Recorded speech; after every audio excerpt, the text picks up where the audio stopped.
ವಿಶೇಷತೆ ಏನೆಂದರೆ ದೆಹಲಿಯಿಂದ ರಾಜ ಮೊಹಮ್ಮದ್ ಬಿನ್ ತುಘಲಕನು ದೆಹಲಿಯಿಂದ ದೇವಗಿರಿಗೆ ತನ್ನ ರಾಜ್ಯವನ್ನು ವರ್ಗಾವಣೆಯನ್ನು ಮಾಡುತ್ತಾನೆ. ಈಗ ಆ ರಾಜನು ವರ್ಗಾವಣೆ ಮಾಡಿದ್ದರಿಂದ ಇದಕ್ಕೆ ದೇವಗಿರಿಯಿಂದ ದೌಲತಾಬಾದ್ ಎಂದು ಹೆಸರು ಬಂದಿದೆ.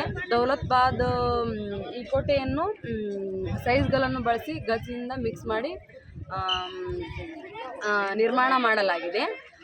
ಈ ಆಗಿನ ಕಾಲದಿಂದ ಈಗಿನ ಕಾಲದವರೆಗೆ ಕೆಲವು ಕೋಟೆಗಳು ಪಾಳು ಬಿದ್ದು ಹೋಗಿವೆ.